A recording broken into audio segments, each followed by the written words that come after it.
Bienvenue aux dirigeants religieux, pasteurs, séminaristes et croyants qui assistent à cette conférence en ligne de Nouveau Ciel, Nouvelle Terre, Shincheonji. Je suis Sang-Hoon Park et je serai votre présentateur aujourd'hui.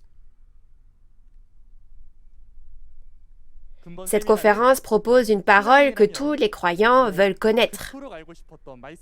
C'est la parole de témoignage des secrets du royaume des cieux, cachés en parabole dans les 66 livres de la Bible et de leur accomplissement physique. À travers les conférences précédentes, comme toute la parole a été rationnellement expliquée et témoignée, de nombreux croyants ont été surpris et nous contactent en disant qu'ils veulent devenir un dans la parole. La parole d'aujourd'hui est également diffusée simultanément dans différentes langues à travers le monde, afin que de nombreuses personnes puissent réaliser les secrets du royaume des cieux de Dieu. Nous rendons grâce et gloire à Dieu qui nous a accordé la précieuse parole de vie et nous allons rassembler nos cœurs et prier, puis nous commencerons la conférence. Dieu notre Père, envers qui nous sommes reconnaissants, nous vous rendons grâce et gloire d'avoir ouvert la voie à tous les peuples du monde pour venir au royaume des cieux, en témoignant des paraboles et de la réalité des secrets du royaume des cieux partout dans le monde. Aujourd'hui, donnez-nous la parole de Dieu comme l'eau précieuse de la vie pour nous conduire à un temps de grâce et redonner vie à notre esprit. S'il vous plaît, donnez le Saint-Esprit sans mesure à l'instructeur qui prêchera la parole afin que tous ceux qui entendent puissent réaliser clairement le royaume des cieux et soient remplis d'espoir et de grâce. Nous espérons que Dieu le Père seul sera glorifié et que sa grâce et son amour sans limite rempliront tous les habitants du village mondial. Nous prions sincèrement au nom de Jésus. Amen. Aujourd'hui, à la suite de la leçon numéro 9, nous apprendrons les paroles de la leçon numéro 10. Le thème de la leçon numéro 10 est l'eau, la source et le fleuve en parabole. Comprenons ce qu'est l'eau dans la Bible, ce qu'est la source, d'où sort l'eau, et ce qu'est le fleuve qui coule de la source. Et réalisons ensemble les merveilleux secrets du royaume des cieux qui y sont cachés. Nous allons accueillir l'instructeur Soo-Young Kim de la tribu de Matthias, qui témoignera de ses secrets et de leur accomplissement physique. Bienvenue à tous les dirigeants religieux, pasteurs, séminaristes et croyants du monde entier qui vivent leur foi en plaçant leur espoir dans le royaume des cieux. Je suis Soo-Young Kim, un instructeur du centre, qui a appris du chef de la tribu de Matthias, une des 12 tribus de Nouveau Ciel, Nouvelle Terre, Shincheonji. Notre chef de tribu a lui-même appris la parole du président de Nouveau Ciel, Nouvelle Terre, Shincheonji, Manny Lee. Merci beaucoup de participer aujourd'hui à la conférence en ligne de Nouveau Ciel, Nouvelle Terre, Shincheonji, intitulée « Témoignages sur les paraboles et la réalité des secrets du royaume des cieux ». Grâce à ces conférences, j'espère que vous réaliserez le vrai sens et la réalité des paraboles des secrets du royaume des cieux dont Jésus a parlé et que nous irons tous ensemble au royaume des cieux. Alors, regardons ensemble la parole d'aujourd'hui. Le titre de la parole que nous partagerons aujourd'hui est la leçon numéro 10, l'eau, la source et le fleuve en parabole. Dans la Bible, il y a de l'eau, des sources et des fleuves physiques, et de l'eau, des sources et des fleuves spirituels. L'eau, la source et le fleuve en parabole fait référence à l'eau, la source et le fleuve physique utilisés en parabole pour parler de l'eau, de la source et du fleuve spirituel. Si nous regardons d'abord le vrai sens des paraboles à travers la Bible, l'eau en parabole signifie la parole et la source en parabole signifie le pasteur et son temple. Et le fleuve en parabole signifie le cœur des disciples et des évangélistes. Je pense que les pasteurs et les dirigeants religieux connaissent également bien ces paroles. Cependant, j'apprécierais que vous écoutiez mon explication de l'eau, de la source et du fleuve en parabole encore une fois aujourd'hui. Maintenant, apprenons ensemble, à travers la Bible, pourquoi le vrai sens des paraboles est comme indiqué ci-dessus. Lisons le verset concernant cette parabole, Jean 3, verset 5. Jésus répondit, « En vérité, je te le dis, si un homme ne naît d'eau et d'esprit, il ne peut entrer dans le royaume de Dieu. » Amen. Vous avez bien lu. Si vous regardez le verset sur la parabole, il est dit qu'à moins que vous ne soyez nés d'eau et d'Esprit Saint, vous ne pouvez pas entrer au royaume des cieux. C'est le royaume de Dieu, donc le royaume des cieux, n'est-ce pas? Inversement, si vous êtes né d'eau et du Saint-Esprit, vous pouvez entrer au royaume des cieux, ça veut dire. Alors, pour entrer au royaume des cieux, vous devez d'abord savoir ce qu'est cette eau, n'est-ce pas? Dans la Bible, il y a de l'eau physique réelle et il y a de l'eau spirituelle comparée à de l'eau physique. L'eau en parabole, qui est le secret du royaume des cieux, est une eau spirituelle comparée à de l'eau physique.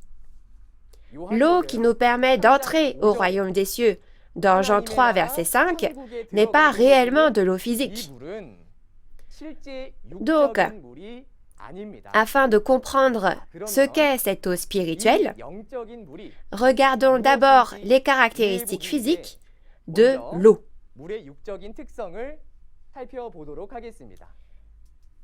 L'eau donne la vie aux êtres vivants.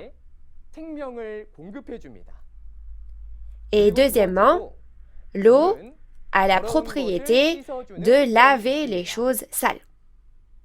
Vérifions ce qu'est l'eau en parabole à travers cette logique et lisons la parole de Deutéronome, chapitre 32, versets 1 à 2. Cieux, prêtez l'oreille, et je parlerai. Terre, écoute les paroles de ma bouche. Que mes instructions se répandent comme la pluie, que ma parole tombe comme la rosée, comme des ondées sur la verdure, comme des gouttes d'eau sur l'herbe. Amen. Si vous regardez Deutéronome 32, versets 1 à 2, Dieu a dit au ciel et à la terre, « Mes instructions se répandent comme la pluie, ma parole tombe comme la rosée. » Et il a ainsi comparé la parole de Dieu à de l'eau comme la pluie ou la rosée.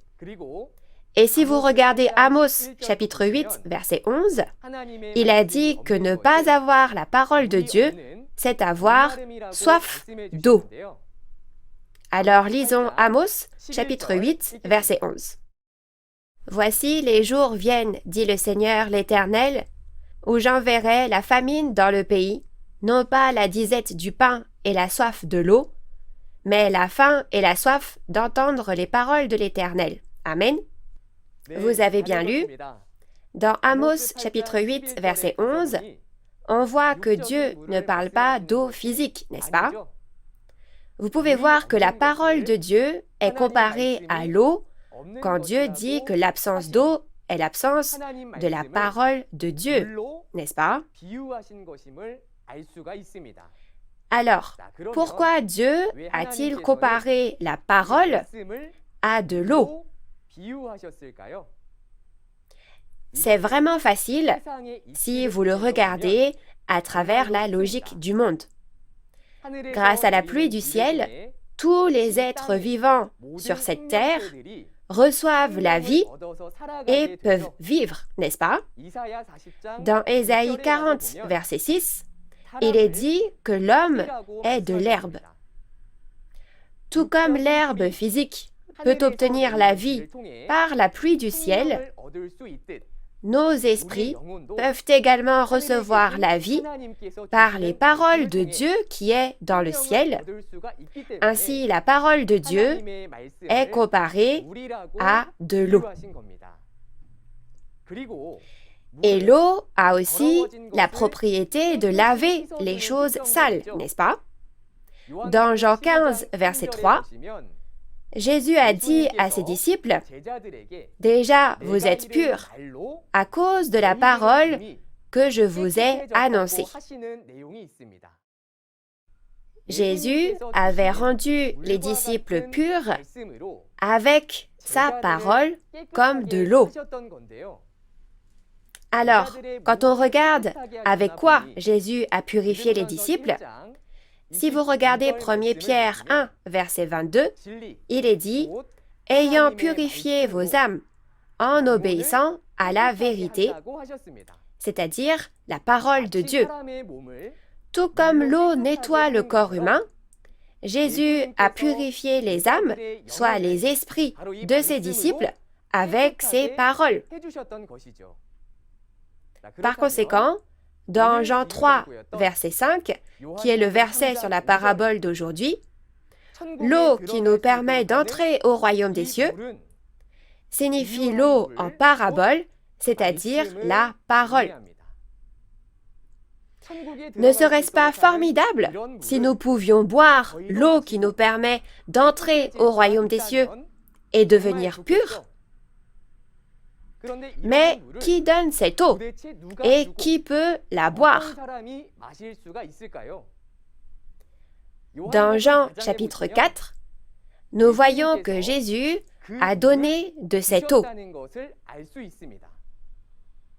Dans Jean chapitre 4, Jésus a eu une conversation sur l'eau lorsqu'il a rencontré une femme samaritaine. Dans Jean 4, versets 7 à 14, Jésus dit à la Samaritaine, « Si tu m'avais demandé de l'eau, je t'aurais donné de l'eau vive. Et celui qui boit de l'eau vive, l'eau que Jésus donne, n'aura plus jamais soif, et cette eau deviendra en lui une source d'eau qui jaillira jusque dans la vie éternelle. » Nous allons lire la parole de Jean 4, verset 14. « Mais celui qui boira de l'eau que je lui donnerai n'aura jamais soif, et l'eau que je lui donnerai deviendra en lui une source d'eau qui jaillira jusque dans la vie éternelle. » Amen. Bien sûr, l'eau de la source que Jésus a dit de boire pour que nous n'ayons jamais soif et que nous vivions éternellement n'est pas de l'eau physique. Cette eau que Jésus a donnée signifie la parole qui est de l'eau spirituelle. Jésus a été envoyé par Dieu et a prêché la vérité, la parole de Dieu. Et quiconque entendait la parole de vérité et croyait en Jésus pouvait avoir la vie éternelle, n'est-ce pas? Parce que ces paroles de Jésus sont l'eau spirituelle qui nous permet d'entrer au royaume des cieux et d'avoir la vie éternelle, Jésus a dit que ces paroles sont une source d'eau qui jaillit jusque dans la vie éternelle. Et Jésus donne de l'eau à ceux qui ont soif. Lisons les paroles de Jean, chapitre 7, versets 37 à 38. Le dernier jour, le grand jour de la fête, Jésus, se tenant debout, s'écria, « Si quelqu'un a soif, qu'il vienne à moi et qu'il boive. Celui qui croit en moi, des fleuves d'eau vive couleront de son sein, comme dit l'Écriture. » Amen. En lisant ce contenu, on voit que Jésus dit, « Si quelqu'un a soif, qu'il vienne à moi et qu'il boive. » Donc si vous êtes un croyant qui espère aller au royaume des cieux et avoir la vie éternelle, vous devez avoir soif de l'eau spirituelle de la parole et venir à Jésus et boire l'eau qu'il donne pour aller au royaume des cieux, n'est-ce pas? Et si vous buvez l'eau que Jésus vous donne et croyez en Jésus, alors des fleuves d'eau vive couleront de vous. Si vous buvez de l'eau spirituelle et croyez en Jésus, vous pouvez atteindre le royaume des cieux et la vie éternelle, et la parole coulera et vous pourrez transmettre cette eau de la vie. Dirigeants religieux, pasteurs, séminaristes et croyants qui souhaitaient aller au royaume des cieux et avoir la vie éternelle. Ne serait-ce pas formidable si nous buvions ces paroles de l'eau de la vie, naissions de nouveau, réalisions clairement la Bible, entrions au royaume des cieux et prêchions la parole comme un fleuve d'eau vive? La bonne nouvelle est que l'Apocalypse, qui s'accomplit pour nous aujourd'hui, nous donnera cette eau de la vie. Lisons Apocalypse, chapitre 22, verset 17. Et l'Esprit et l'Épouse disent « Viens ». Et que celui qui entend dise « Viens ». Et que celui qui a soif vienne, que celui qui veut prenne de l'eau de la vie gratuitement. Amen. Vous avez bien lu? Selon ce contenu, le Saint-Esprit et l'Épouse disent de venir, n'est-ce pas? Ils disent à qui de venir? Oui, c'est ça. Ils disent à ceux qui entendent, à ceux qui ont soif et à ceux qui veulent de venir. Alors pourquoi leur disent-ils de venir? Ils leur donneront cette eau de la vie, donc ils leur disent de venir la recevoir. Lorsque ces paroles de l'Apocalypse de Jean s'accompliront, les paroles d'Apocalypse 22, verset 17, les paroles de l'eau de la vie apparaîtront et ils boiront les paroles de l'eau de la vie. Si vous buvez les paroles de l'eau de la vie, ne pourrez-vous pas réaliser clairement les prophéties des 4 évangiles du Nouveau Testament et même les paroles promises dans l'Apocalypse et entrer au royaume des cieux? Mais il est dit que cette eau de la vie est donnée à ceux qui ont soif. Nous devons devenir de vrais croyants qui peuvent trouver et boire la parole de l'eau de la vie avec un esprit assoiffé pour savoir quels sont les secrets du royaume des cieux. Et dans Apocalypse 22, versets 1 à 2, il est dit qu'un fleuve d'eau de la vie, limpide comme du cristal, coule du trône de Dieu et de l'agneau, c'est-à-dire Jésus. Si vous remontez le long de ce fleuve d'eau de la vie, vous trouverez le trône de Dieu et de Jésus. Cela veut dire, si nous voulons aller au royaume des cieux, là où sont Dieu et Jésus, nous devons donc suivre la parole de Dieu qui est comme l'eau de la vie. Et si vous regardez Apocalypse 22, verset 14, parce qu'il y a Dieu dans la ville sainte, c'est donc le royaume des cieux, n'est-ce pas? Il est dit que pour entrer au royaume des cieux, il faut laver et porter sa robe. Alors, comment lave-t-on sa robe pour entrer au royaume des cieux? Tout comme Jean, chapitre 17, verset 17, « Sanctifie-les par ta vérité, ta parole est la vérité. » C'est-à-dire la parole du Père.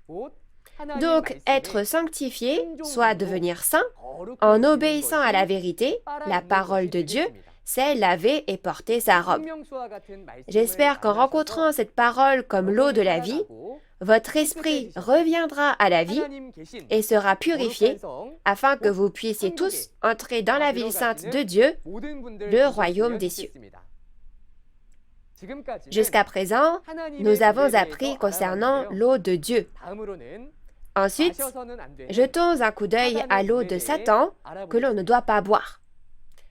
Tout d'abord, l'eau de Satan est l'eau de la fausse vérité qui ne doit pas être bue car elle salit et tue notre esprit. Peu importe à quel point l'eau est propre, si elle est mélangée à ne serait-ce qu'une seule goutte de poison, elle devient du poison imbuvable, n'est-ce pas? L'eau de Satan est comme l'eau boueuse, l'eau de la mer et l'eau empoisonnée, c'est-à-dire que des choses impures sont mélangées à la parole originale de Dieu, ce qui la rend impossible à boire. Si vous regardez Ésaïe, chapitre 1, verset 22, il est dit que le vin a été coupé d'eau. La fausse vérité est mélangée à la parole de Dieu comme du vin, donc ce n'est plus la parole pure de Dieu, n'est-ce pas? De cette façon, lorsque la parole pure de Dieu est mélangée avec les pensées et avec les enseignements des hommes, ces paroles ne sont plus les paroles de Dieu. Mais c'est le mensonge, soit la fausse vérité de Satan, le diable, qui est un mélange.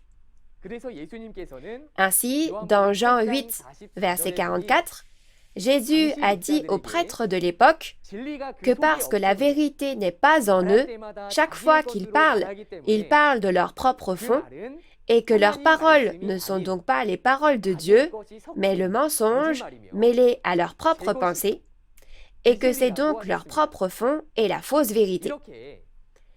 Les paroles ainsi mélangées aux paroles de l'homme sont la fausse vérité et sont l'eau de Satan qui ne doit pas être bue.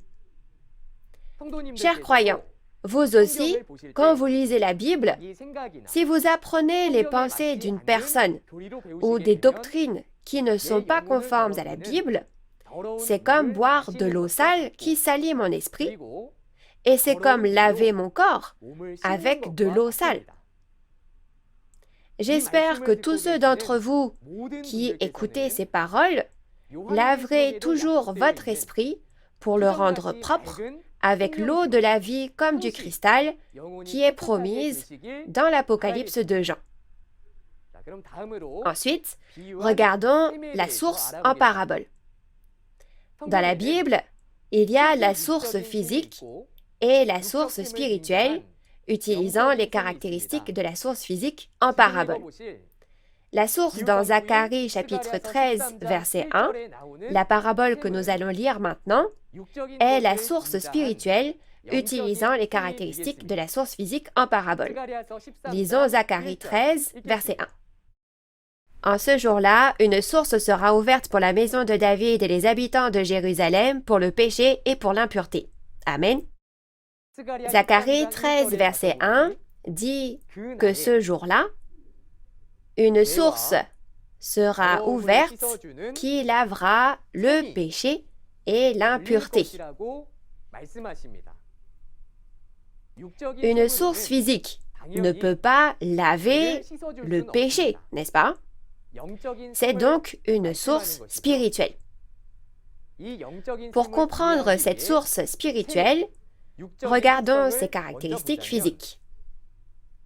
Premièrement, une source fait référence à un endroit où la terre absorbe l'eau de pluie du ciel et jaillit de la terre.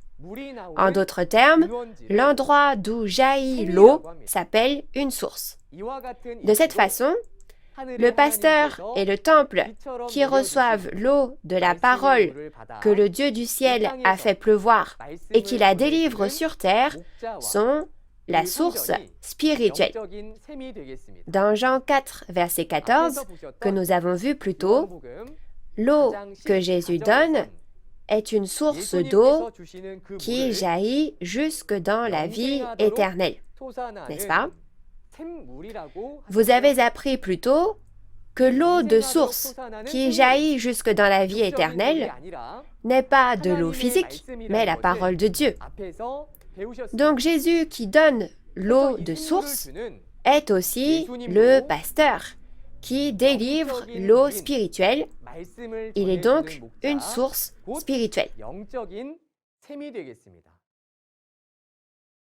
Parce que nous pouvons recevoir le pardon des péchés à travers les paroles de Jésus et vivre éternellement au royaume des cieux, la réalité de cette source qui lave le péché et l'impureté dans Zacharie 13, verset 1, est Jésus.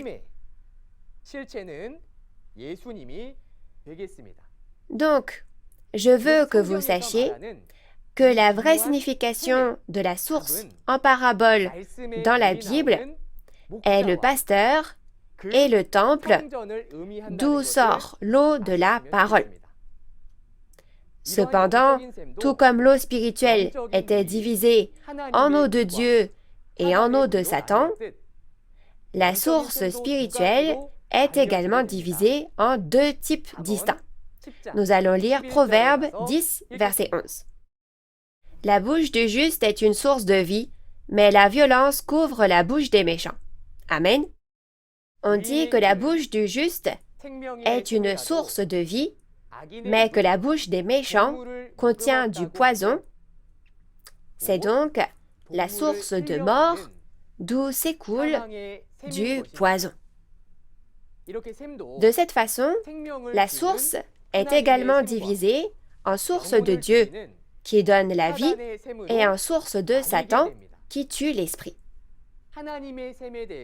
Alors, premièrement, à propos de la source de Dieu, Apocalypse 7, verset 17, nous dit que Jésus l'agneau deviendra notre berger et nous conduira aux sources des eaux de la vie. Ces paroles nous disent que lorsque les paroles de l'Apocalypse s'accompliront, il y aura la source qui témoigne des paroles de l'eau de la vie, c'est-à-dire le pasteur et son temple. N'est-ce pas? Et il est promis que Jésus deviendra notre berger et nous conduira à la source de l'eau de la vie, d'où jaillissent les paroles de l'eau de la vie. À l'inverse, dans 2 Pierre, chapitre 2, verset 17, la source de Satan est une source sans eau, n'est-ce pas? Que signifie une source sans eau? C'est une source d'où ne coule pas la parole de Dieu, soit le pasteur, sans la parole de vérité. Dans Jean 8, verset 44, Jésus dit aux prêtres de l'époque qu'ils disent des mensonges parce qu'il n'y a pas de vérité en eux, n'est-ce pas? Et il dit que puisqu'il n'y a pas de vérité, ils parlent de leur propre fond. C'est donc précisément la source sans eau, sans vérité, soit la source de Satan. Dans Apocalypse 8, versets 10 à 11, nous voyons aussi que dans l'accomplissement de l'Apocalypse, une grande étoile est tombée du ciel sur plusieurs sources d'eau. En conséquence, un tiers de l'eau devient amère et imbuvable, et beaucoup d'hommes meurent en la buvant. C'est ce qui est écrit. Donc, l'étoile tombée du ciel sur les sources d'eau ici n'appartient pas à Dieu dans le ciel, n'est-ce pas? Cela fait référence à une entité appartenant à Satan, et des pasteurs comme des sources deviennent la possession de Satan et prêchent des paroles de fausse vérité. Résultat, l'esprit de nombreuses personnes meurt. J'espère que tous ceux qui souhaitent aller au royaume des cieux et avoir la vie éternelle deviendront de vrais croyants qui pourront trouver la source de l'eau de la vie en étant guidés par l'agneau et non la source de Satan lorsque l'Apocalypse de Jean sera accompli. Voyons donc ensuite qu'est-ce que le fleuve en parabole. Il y a le fleuve physique et le fleuve spirituel qui est le fleuve physique au sens figuré. Le secret du royaume des cieux. Le fleuve en parabole est le fleuve spirituel, soit le fleuve physique au sens figuré. La caractéristique physique du fleuve est que c'est le chemin par lequel l'eau s'écoule, comme le montre l'image. Si l'eau est spirituellement la parole, alors le chemin par lequel elle s'écoule est le fleuve spirituel. En d'autres termes, les cœurs des disciples et des évangélistes qui reçoivent la parole du pasteur et prêchent la parole forment un fleuve spirituel. Si on regarde de plus près, dans Jean chapitre 7, versets 37 à 38, qui est le verset sur la parabole du fleuve, il est dit que parce que les disciples croient en Jésus après avoir entendu la parole de Jésus, des fleuves d'eau vive coulent de leur sein. Jésus, qui est la source, a donné l'eau de la parole à ses disciples, et ces derniers ont prêché la parole qu'ils ont reçue dans le monde entier, qui est comme la mer. En d'autres termes, c'est le fait de recevoir et de réaliser la parole de Jésus, qui est la source, puis le fait que la parole coule comme un fleuve, et ensuite le fait d'agir comme un fleuve qui la délivre au monde entier. Donc, le vrai sens du fleuve en parabole est le cœur des disciples et des évangélistes. Il y a 2000 ans, les croyants pouvaient boire la parole comme l'eau de la vie et entrer au royaume des cieux à travers les disciples de Jésus, qui étaient le fleuve de l'eau de la vie. Et il est dit que lorsque l'Apocalypse s'accomplit aussi, le fleuve de l'eau de la vie apparaît afin que nous puissions en boire et aller au royaume des cieux. Nous allons lire la parole d'Apocalypse 22, versets 1 à 2. Et il me montra un fleuve d'eau de la vie, limpide comme du cristal, qui sortait du trône de Dieu et de l'agneau. Au milieu de la place de la ville et sur les deux bords du fleuve, il y avait un arbre de vie, produisant 12 fois des fruits, rendant son fruit chaque mois, et dont les feuilles servaient à la guérison des nations. Amen. Il est dit que du trône de Dieu et de l'agneau, c'est-à-dire Jésus, coule le fleuve d'eau de la vie, n'est-ce pas? L'eau de la vie qui vient du trône de Dieu et de l'agneau est la parole de Dieu, et comme le fleuve de la parole de l'eau de la vie coule, cela signifie qu'il y a des disciples et des évangélistes qui prêchent la parole de l'eau de la vie, n'est-ce pas? Aujourd'hui, les paroles de l'eau de la vie coulent du pasteur comme une source, qui est le trône de Dieu et de Jésus, et les cœurs des disciples et des évangélistes qui ont reçu la parole et l'ont réalisée d'abord sont un fleuve, et la parole de l'eau de la vie est ainsi délivrée. Au temps de l'accomplissement de l'Apocalypse, j'espère que vous rencontrerez à tout prix cette parole de l'eau de la vie, que votre esprit reviendra à la vie, et que vous ferez partie de la famille de Dieu qui entrera au royaume des cieux en lavant et portant votre robe. Alors, résumons la parole d'aujourd'hui. L'eau en parabole dans la Bible est la parole. L'eau que Dieu donne est la vérité qui est la parole de Dieu, et l'eau que Satan donne est la fausse vérité qui est la parole de Satan. La source en parabole d'où sort l'eau de la parole est le pasteur qui prêche la parole et son temple. La source de Dieu est le pasteur et le temple qui prêchent la vérité. Et la source de Satan est le pasteur et l'Église qui prêchent les paroles de Satan et la fausse vérité. Pour finir, le fleuve en parabole est le cœur des disciples et des évangélistes.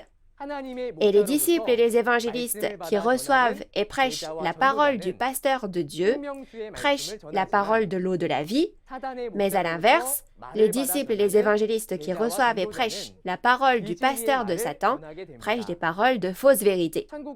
Dirigeants religieux, pasteurs, séminaristes et croyants qui souhaitaient aller au royaume des cieux et avoir la vie éternelle.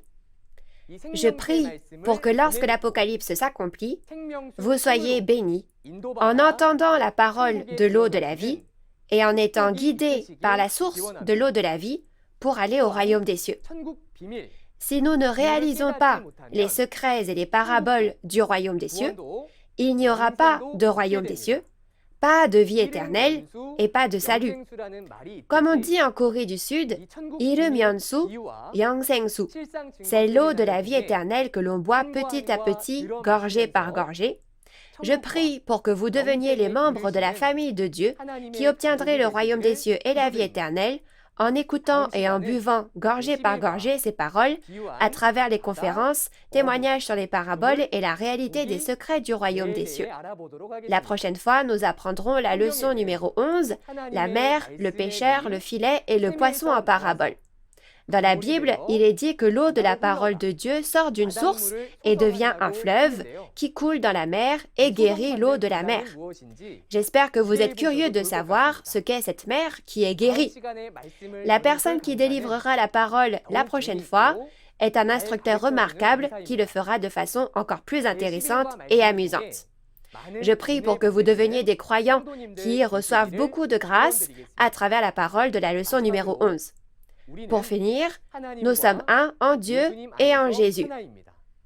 Clamons-le tous ensemble. We are one. Nous allons prier.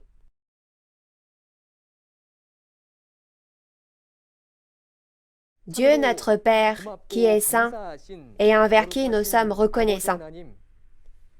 Merci pour la grâce et l'amour dont vous avez fait preuve envers nous en étant avec nous. Nous aimerions vous exprimer notre gratitude et vous rendre une gloire infinie pour avoir permis que les conférences en ligne de Nouveau Ciel, Nouvelle Terre, Shincheonji, témoignages sur les paraboles et la réalité des secrets du royaume des cieux, se tiennent dans le monde entier. Aujourd'hui, ce fut un temps pour se rapprocher encore un peu plus du royaume des cieux, en faisant revenir notre esprit à la vie avec des paroles comme la précieuse eau de la vie et en lavant notre robe pour pouvoir la porter.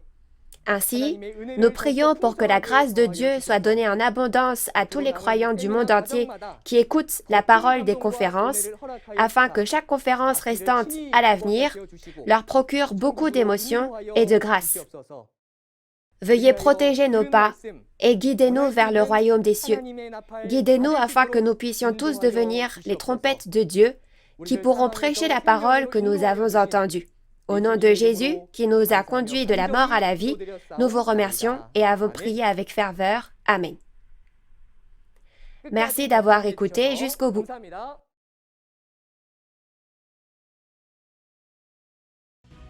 Alors, quel était le véritable sens de la mer en parabole? Chers auditeurs, avez-vous trouvé ce filet qui mène au royaume des cieux? Ceux d'entre vous qui ont écouté les conférences pourront dire « Ah, moi j'ai trouvé ce filet !» La parole d'Apocalypse 8, versets 8 à 9, dit qu'un tiers des navires seront détruits. Qu'est-ce que le navire en parabole? Cette parole de Dieu révélée clairement, maintenant, c'est le temps où nous pouvons tous la réaliser. Témoignage sur les paraboles et la réalité des secrets du royaume des cieux. Aujourd'hui, nous avons vu la parole sur la leçon numéro 10, l'eau, la source et le fleuve en parabole. Nous avons reçu beaucoup de bénédictions à travers la parole, n'est-ce pas? Les croyants du monde entier ont la même sincérité dans leur aspiration à la parole de Dieu, même s'ils sont de nationalités, d'origine, de langues différentes, hommes ou femmes. Nous croyons que nous sommes un dans l'amour et la parole de vérité de Dieu. Pour devenir un dans la parole, les écoles de théologie et les dirigeants religieux du monde entier veulent signer des protocoles d'entente avec Shincheonji et de nombreux protocoles d'entente sont actuellement en cours de signature. Si vous avez d'autres questions sur l'église de Nouveau Ciel, Nouvelle Terre, Shincheonji et la parole, n'hésitez pas à nous contacter par courriel ou par téléphone. Nous vous informerons en détail et avec amabilité. La prochaine fois, nous parlerons de la leçon numéro 11, la mer, le pêcheur, le filet, le poisson et le navire en parabole. Veuillez écouter jusqu'à la fin ce témoignage sur les paraboles et la réalité des secrets du royaume des cieux. Enfin, je voudrais remercier les dirigeants religieux, les pasteurs, les séminaristes et les croyants du monde entier qui ont honoré l'événement par leur présence. Nous terminerons en faisant la prière que le Seigneur nous a enseignée. Notre Père qui es aux cieux, que ton nom soit sanctifié, que ton règne vienne, que ta volonté soit faite sur la terre comme au ciel. Donne-nous aujourd'hui notre pain de ce jour. Pardonne-nous nos offenses, comme nous pardonnons aussi à ceux qui nous ont offensés. Et ne nous laisse pas entrer en tentation, mais délivre-nous du mal. Car c'est à toi qu'appartiennent le règne, la puissance et la gloire pour les siècles des siècles. Amen. Je remercie sincèrement la famille de Dieu d'avoir été avec nous.